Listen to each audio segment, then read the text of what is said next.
नमस्कार, मैं हूं संजय दुबे। YouTube के संभव इंजीनियर चैनल पर आपका स्वागत है। इस लेक्चर में हम Madhya Pradesh state engineering service examination 2022 और SSC JEE 2023 के रेलवे इंजीनियरिंग सब्जेक्ट में क्रीप इन रेल्स, रेल में क्रीप क्या होता है, उसके क्या इफेक्ट होते हैं, इसकी थ्योरी को डिस्कस करेंगे और इसी पर मल्टीपल चॉइस क्वेश्चंस को सॉल्व करेंगे। क्रीप इन रेल्स में हम देखते हैं कि जो परमानेंट वे होता है उसमें रेल्स प्लेस होती हैं स्लीपर्स पर। स्लीपर नीचे होते हैं और रेल्स ऊपर होती हैं और रेल को स्लीपर के साथ फिक्सचर्स के द्वारा, यदि PRC स्लीपर रहे तो यहाँ पर पेंडल क्लिप, लाइनर्स, ये चीज़ें होती हैं। इसका मतलब है कि ये पूरा का पूरा परमानेंट वे यूनिट की तरह काम करता है। तो इसमें ऐसा नहीं होना चाहिए कि रेल किसी वजह से आपकी मूव कर सके। लेकिन क्रीप जो फिनोमेना है, स्ट्रेंथ ऑफ मटेरियल में भी क्रीप होता है, उसी तरह का यहाँ पर क्रीप है।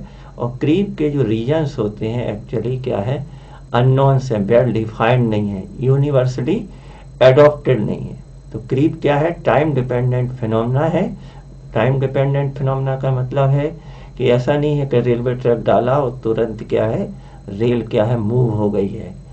ये जो है समय लगता है इसमें। तो creep is defined as the longitudinal movement of the rail with respect to sleepers in the track.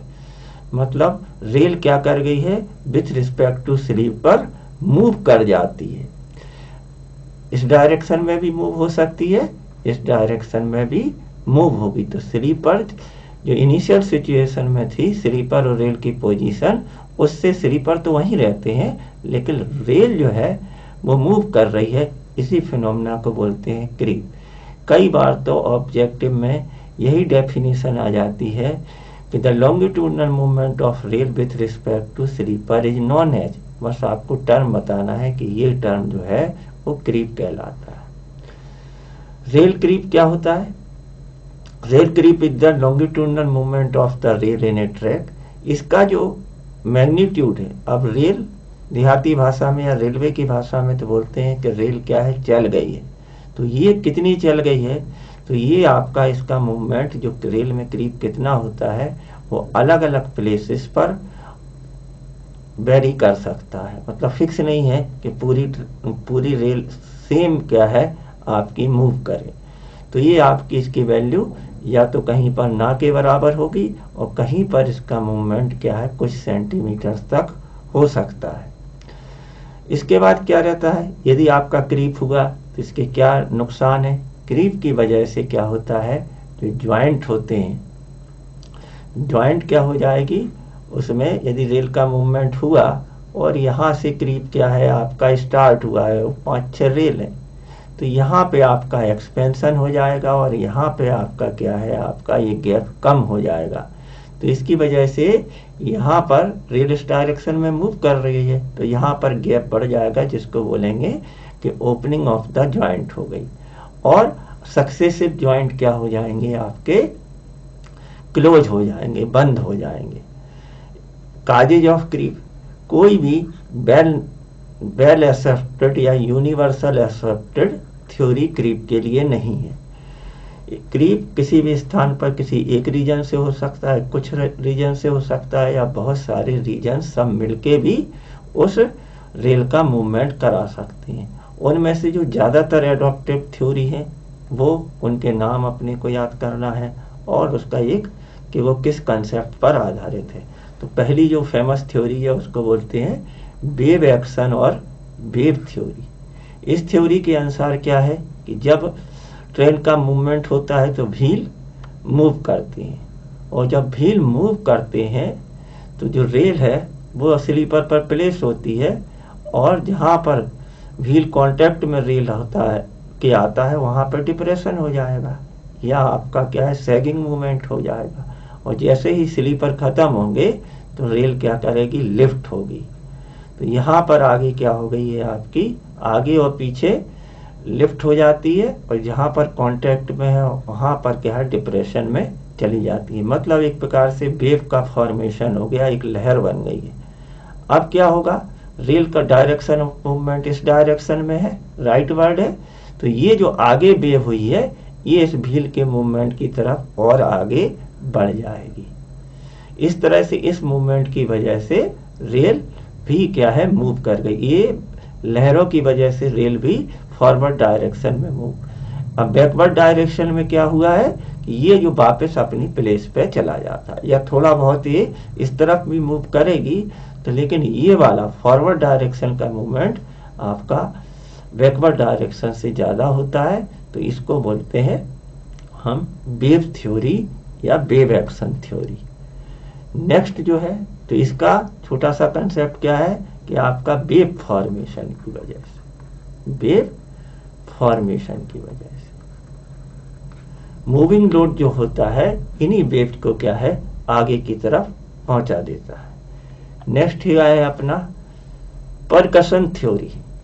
Percussion theory के अनुसार क्या है कि हमारा जब किसी जॉइंट पर रहता है, जॉइंट पर ये स्लीपर होता है और एक दूसरी रेल होती है, तो यहाँ पर इम्पैक्ट लोड पड़ता है, तो जो आगे वाली रेल है, मूवमेंट यदि लेफ्ट से राइट है तो राइट डायरेक्शन में ये आगे जॉइंट पर जो रेल है यहाँ पर व्हील का इम्पैक्ट होगा, और ऐसे मिलियंस ऑफ इम्पैक्ट की वजह से ये जो रेल है आपकी राइट वर्ड या फॉरवर्ड डायरेक्शन में आपकी मूव कर जाती है।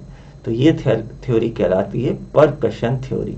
फर्स्ट वेव थ्योरी जो वेव मोशन की वजह से होती है, सेकंड परकशन थ्योरी जो इम्पैक्ट ऑफ व्हील्स की वजह से होती है। नेक्स्ट है ड्रैग और ड्रैगिंग थ्योरी।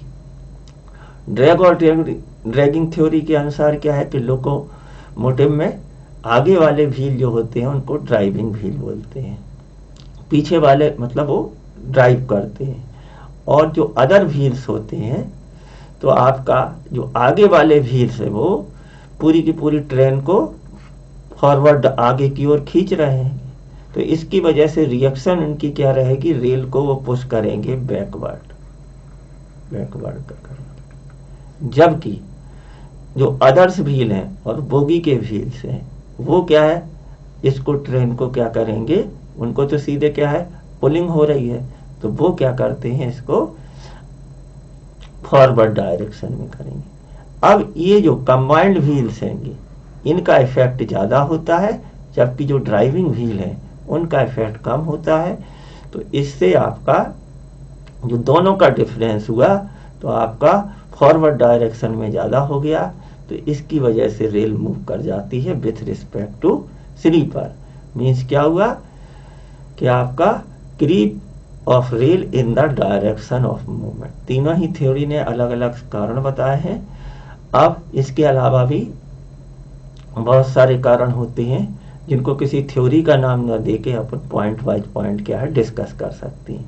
जब कोई आपकी ट्रेन किसी स्टेशन से स्टार्ट होती है या उसमें एक्सीलरेशन होता है, स्पीड बढ़ती है, तो उसके क्या है इंजन के व्हील्स बैकवर्ड थ्रस्ट जनरेट करते हैं, और इसकी वजह से आपका क्या है निगेटिव क्रीप, बैकवर्ड क्रीप मतलब निगेटिव डायरेक्शन में क्रीप हो जाता है।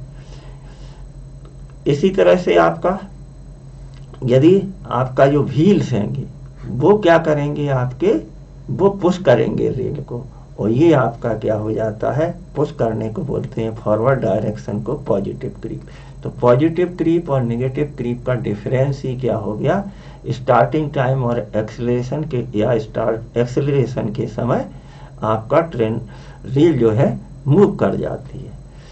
नेक्स्ट रीजन क्या है आपका, क्या आपका जो टेम्परेचर वेरिएशन होता है, डेली वेरिएशन भी होता है, सीजनल वेरिएशन भी होता है, इसकी वजह से आपका रेल का एक्सपेंशन और कॉन्ट्रैक्शन होता है। अब एक बार यदि दिन में एक्सपेंशन हो गया आफ्टरनून के टाइम पर और ये रेल फॉरवर्ड डायरेक्शन में मूव कर गई, और इवनिंग टाइम में ठंडा होने के बाद भी जरूरी नहीं है कि उतना ही ये क्या करे वापस आ जाए, तो वापस आ जाए इसलिए हो सकता है कि थोड़ा सा उसमें क्या है रेल का मूवमेंट हो जाए।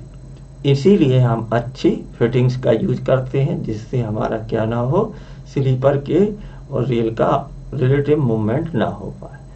जब हमारा स्टीप ग्रेडियंट होता है, तो स्टीप ग्रेडियंट में तो पूरा का, जब रेल अपवर्ड डायरेक्शन में जा रही होती है, तब तो कोई चांसेज इसके क्रीप के होते नहीं।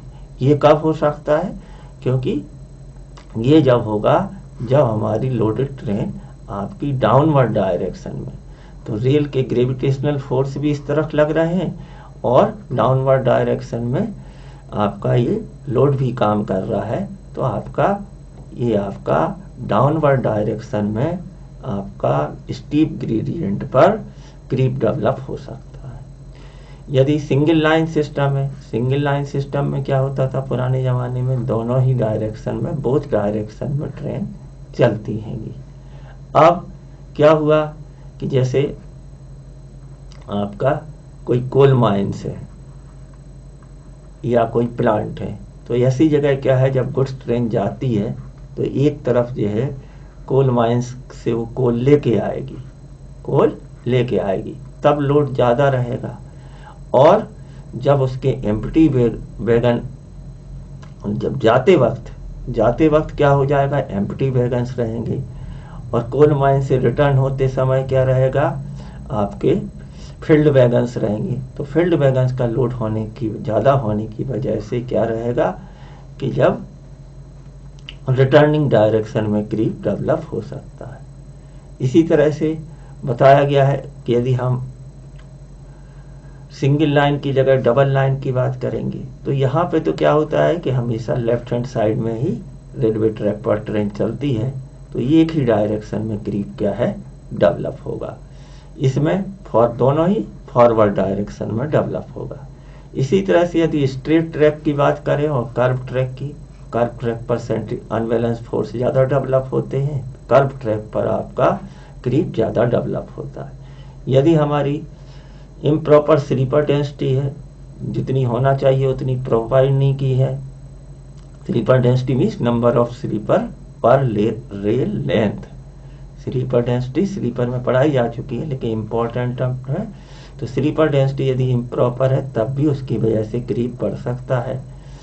इसी तरह से क्या है हमारा कि यदि हमने फॉर्मेशन को प्रॉपरली कॉम्पैक्ट नहीं किया है, यदि हम मतलब ये रीजन क्या हो रहे हैं, मेनली ले सकते हैं हम कि मेंटेनेंस की प्रॉब्लम है। यदि स्टाफ ट्रैक को प्रॉपरली मेंटेन नहीं कर रहा है तो क्रीप बढ़ जाएगा, जैसे प्रॉपरली कॉम्पैक्शन नहीं हुआ है, यदि वो रेल गेज को प्रॉपरली मेंटेन नहीं कर रहा है, जॉइंट का उसमें लुब्रिकेशन नहीं कर रहा है, फिश प्लेट बर्न आउट हो गई हैं, तो आपका इम्प्रॉपर रेल जॉइंट मेंटेनेंस की वजह से हो सकता है। और हमारी जो ओल्ड रेल होती है उनमें न्यू रेल की अपेक्षा ज़्यादा क्रीप डेवलप होता है। यदि हमारे स्लीपर्स जो हैं घिस गए हैं, पुराने हो गए हैं, इन्फीरियर क्वालिटी है, तब भी तो ओवरऑल कंक्लूजन क्या रहा, ये आपका 10 से लेके 15 तक जो है पॉइंट, वो तो ये बताते हैं कि यदि हम अपने ट्रैक को प्रॉपरली मेंटेन नहीं करेंगे तो क्रीप बढ़ जाएगा। नेक्स्ट है कि इफेक्ट ऑफ क्रीप, क्या रिजल्ट होते हैं क्रीप की वजह से। यदि क्रीप क्या है, एक ही डायरेक्शन में मूवमेंट क्या है आपका एक लिमिट से ज़्यादा हो गया है, रेल का मूवमेंट ज़्यादा हो जाएगा, तो यहाँ पर ज्वाइंट ओपन हो जाएंगे और फॉरवर्ड डायरेक्शन में क्लोज हो जाएंगे। जब उसमें जगह ही नहीं बचेगी तो ये क्या हो सकता है, ये रेल बकल हो सकती है, और इस बकलिंग की वजह से क्या हो सकता है, डिरेलमेंट हो सकता है। ये ट्रैक का अलाइनमेंट भी क्या है, डिस्टोर हो गया। अब रेल जो है कनेक्टेड रहती है स्लीपर की वजह से, तो सिर्फ क्या होगा, एक रेल यदि ज़्यादा मूव कर गई और दूसरी कम करेगी, तो ये क्या है, स्लीपर्स क्या है जो परपेंडिकुलर रहते थे ये डिस्टॉर्ट हो जाएंगे और ट्रैक का क्या है, अलाइनमेंट बिगड़ जाएगा। इसी तरह से आपका कि जब यहाँ पर ये एक्सपेंशन हो गया, ओपनिंग ऑफ ज्वाइंट की वजह से क्या है, ज्वाइंट क्या है, गैप बढ़ जाएगा, तो इसकी वजह से वोल्टेज पर एक्स्ट्रा स्ट्रेस पड़ेगा। स्ट्रेस की वजह से हो सकता है कि बोल्ट क्या है, बेंड हो जाए, या फिर प्लेट पर भी लोड ज़्यादा पड़ता है तो वहाँ भी उसको फेल हो सकती है।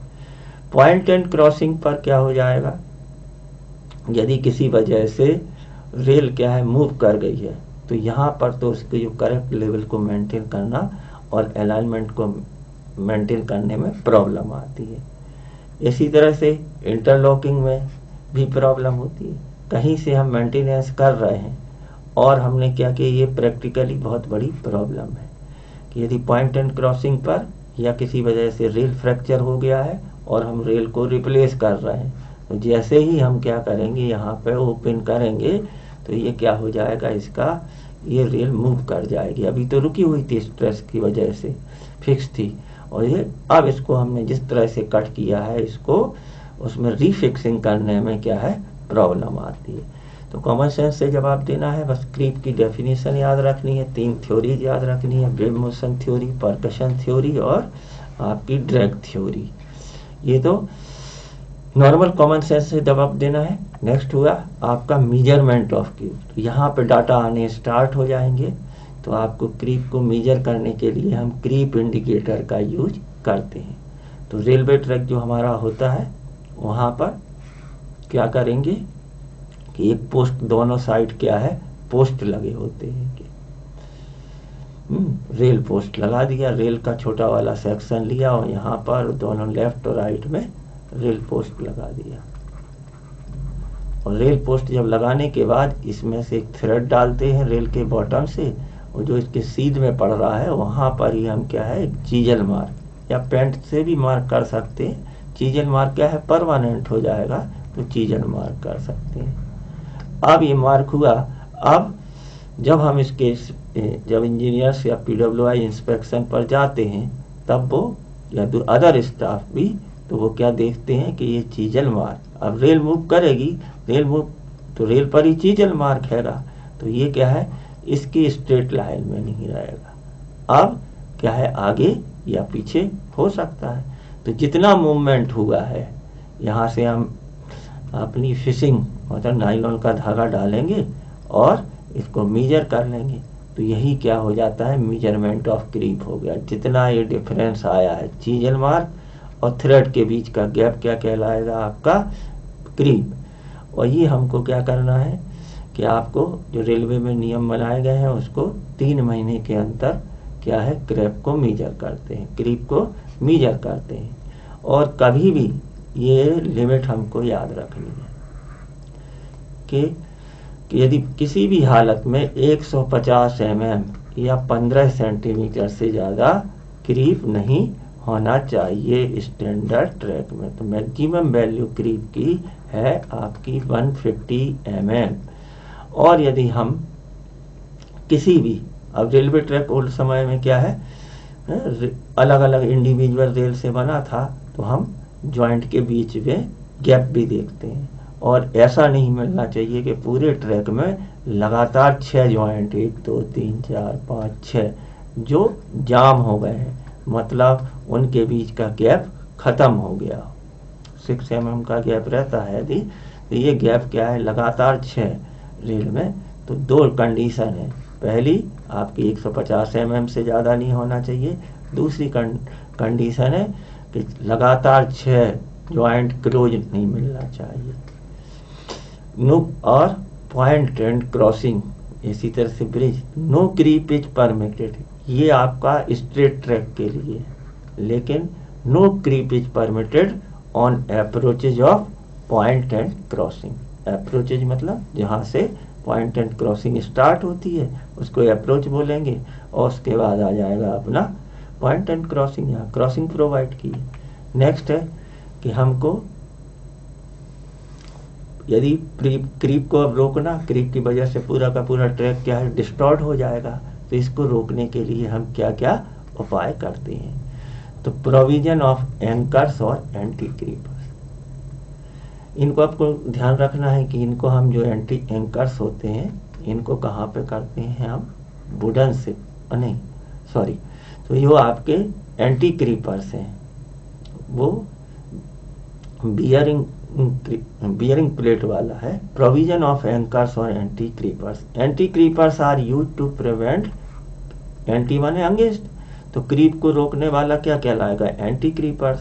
तो anti creepers are use to prevent the creep occurring in both direction. The number, अब ये किसके ऊपर डिपेंड करेंगे? यदि हमारा क्रीप है आपका, क्रीप की जो रेंज, पहले क्या क्रीप इंडिकेटर पे जाके क्रीप को मेजर किया, और ये क्रीप हमारा यदि 7.5 सेंटीमीटर से 15 सेंटीमीटर के बीच में है, तब हम आपकी चार एंटी क्रीपर्स का यूज करेंगे, 4 एंटी क्रीपर्स पर रील। और यदि हमारा 22.5 सेंटीमीटर से लेकर के 25 सेंटीमीटर है, तब हम 6 एंटी क्रीपर्स का यूज करेंगे पर रील। तो ये क्वेश्चन आया हुआ है यूपीपीएससी में। नाउ क्या होता है कि एक और दूसरा तरीका है कि आपका क्रीप है, तो जब ज्वाइंटेड रेल यूज होती थी तो छोटे छोटे 2 या 3 रेल को हम क्या करते थे, ओपन करने के बाद इनका पुलिंग बैक करते थे। जिम क्रो मेंटेनेंस में पढ़ेंगे तो उसमें आपको रेल को बेंड करने के लिए जिम क्रो का यूज करते हैं। तो क्रो बार्स के द्वारा हम इसको या कह सकते हैं कि हम ठोक ठोक के इसको वापस क्या है ओरिजिनल पोजीशन में ला सकते हैं। तो ये स्लो एंड टेडियस प्रैक्टिस है। इसी तरह से अपने को क्या ध्यान रखना है कि आपसे पूछा जाए कि आपका स्लीपर कौन सा बढ़िया है, तो वुडन स्लीपर पे तो क्रीप ज़्यादा डेवलप होता है। Steel trough type sleeper, ST जो स्लीपर होते हैं, स्टील ट्रफ मतलब एसटी स्लीपर होते हैं, ये आपका minimum amount of rail creep देते हैं। और यदि हम आपको स्लीपर डेंसिटी बढ़ाएं या नंबर ऑफ स्लीपर्स को बढ़ाते हैं पर रेल, तब भी क्रीप को कम किया, मतलब स्लीपर डेंसिटी बढ़ा करके और एसटी स्लीपर का यूज करके, एंटी क्रीपर्स का यूज करके, क्रो बार से उसको वापस खींच करके, ठीक है, हम क्रीप को कम कर सकते हैं। इसी तरह से जो मेंटेनेंस में हमारी पैकिंग करते हैं, रेलवे ट्रैक के मेन जो फंक्शन है मेंटेनेंस का, उसमें एक है बैलास्ट की स्लीपर के नीचे पैकिंग। तो यदि हमारी पैकिंग अच्छी होगी तो वो क्या करेगी, स्लीपर के मूवमेंट को रोकेगी, और स्लीपर भी अच्छी तरह से पैक रहेंगी तो रेल भी रुकी रहेगी। मेंटेनेंस आपका इफेक्टिव मेंटेनेंस के द्वारा क्रीप, तो मेन ऊपर के 4 एसटी स्लीपर, पुलिंग बैक, ये लिमिट 7.5 से 15 तक 4 एंटी क्रीपर, 22.5 से 25 के बीच 6 एंटी क्रीपर का प्रयोग करना है। नेक्स्ट ले लेते हैं ऑब्जेक्टिव आ गए, previous objective from previous year questions paper. यहाँ पर अलग अलग पीएससी के क्वेश्चंस रहते हैं और साथ में इंजीनियरिंग सर्विस और सिविल सर्विस के क्वेश्चंस रहते हैं। The maximum permissible creep on Indian railway में अभी देखा था कि 150 mm का मैक्सिमम परमिसिबल क्रीप हैगा, और आपका या 15 सेंटीमीटर, यूनिट चेंज हो जाए तो 15 सेंटीमीटर होता है। और लगातार 6 रेल के बीच में हम देखेंगे कि ज्वाइंट क्या है, जाम नहीं होना चाहिए, या गैप क्या है उनका 0 नहीं हो जाए। On single rail track good train loaded with heavy iron material run starting from A to B. तो ए से चल रही है और बी की तरफ जा रही है, और इस तरफ क्या है वो लोडेड पोजीशन में है आयरन से, मतलब ये हैवी लोड हो गई। और रिटर्न क्या हो रही, and then empty wagon run from B to A, तो बी टू ए हुआ है, यहाँ क्या है आपका एम्प्टी वैगन है, तो लोड ज़्यादा हुआ। जब लोड ज़्यादा होता है और ट्रैफिक उस जिस डायरेक्शन में मूव करता है तो क्रीप क्या होगा, उसी डायरेक्शन में ज़्यादा होता है, अर्थात ए टू बी में ज़्यादा होगा। इस कंसेप्ट को पहले भी पढ़ चुके हैं, will be more in the direction of A to B. Next question, which one of the following relate to percussion theory of explaining the cause। हाँ, अब ये हो गया कि ये pushing of rail forward and backward during starting and slowing, ये चौथा concept हैगा। जो impact of wheel at rail and at head at joint, यही क्या है percussion theory. Pushing of rail of the track due to thrust on driving, इसको drag theory बोलते हैं। ड्राइविंग व्हील्स वाली क्या है, ड्रैग थ्योरी है। Formation of vertical reverse curve, ये जो थ्योरी है आपकी curve behind and ahead of wheel, इसी को बोलते हैं वेव थ्योरी। मतलब तीनों थ्योरी का कंसेप्ट पूछ लिया है। तो आंसर हुआ option B, impact of wheel की वजह से percussion theory. Which one of the following is not related theory to the theories of creep of rail. तो एक कंसेप्ट वेव थ्योरी का है, दूसरा परकशन थ्योरी का है, तीसरा आपका ड्रैग थ्योरी। रिवर्सल थ्योरी दे दिया, ये लौटने वाला एक्चुअल क्या है, वो रिवर्स कर्व वाली है, तो वेव थ्योरी के अंदर आ जाती है। तो फोर्थ में ये क्या है, रिवर्सल थ्योरी क्रीप के लिए नहीं बताई गई है। द फॉलोइंग मेथड में not be useful to correct the creep, applying anti creep coating. अब यहाँ बर्ड तो एंटी क्रीप कर दिया है, लेकिन कोटिंग का कोई लेना देना, कोटिंग से क्रीप नहीं रोकती है। एंटी क्रीपर्स का यूज करके हम क्रीप को रोक सकते हैं, तो यही ऑप्शन क्या है, गलत हो गया। पुलिंग बैक रेल्स करते हैं, वापस रेल को खींचते हैं।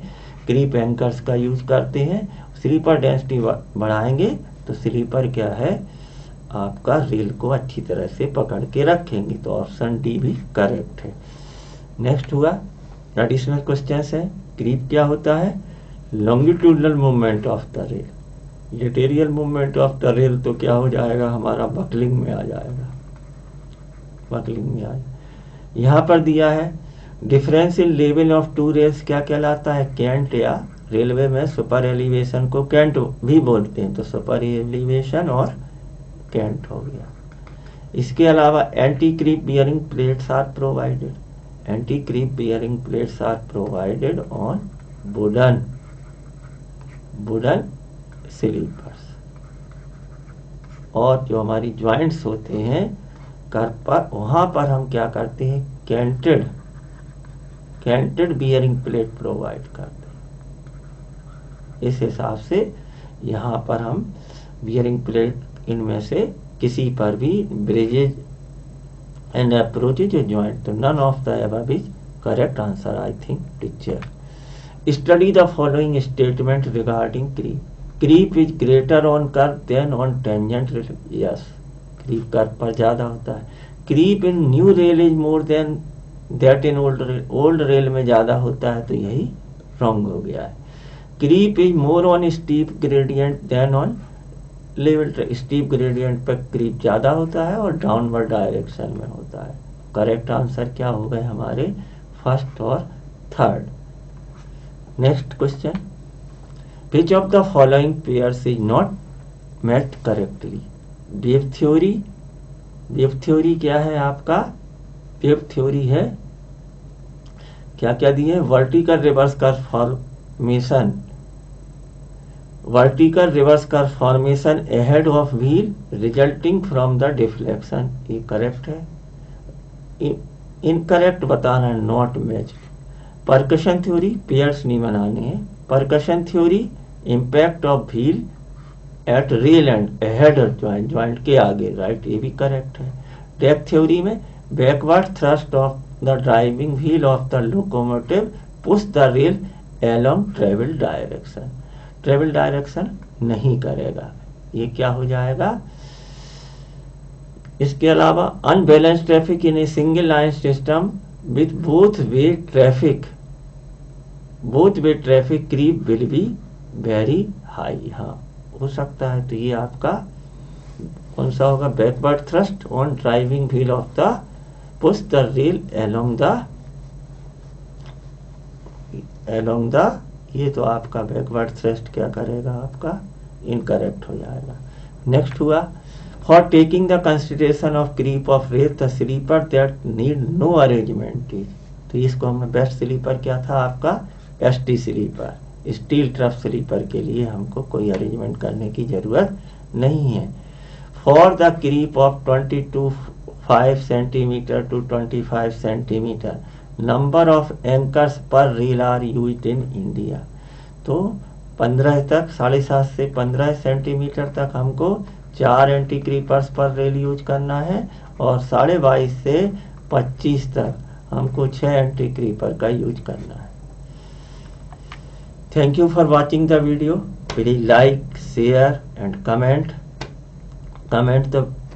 and subscribe our YouTube channel.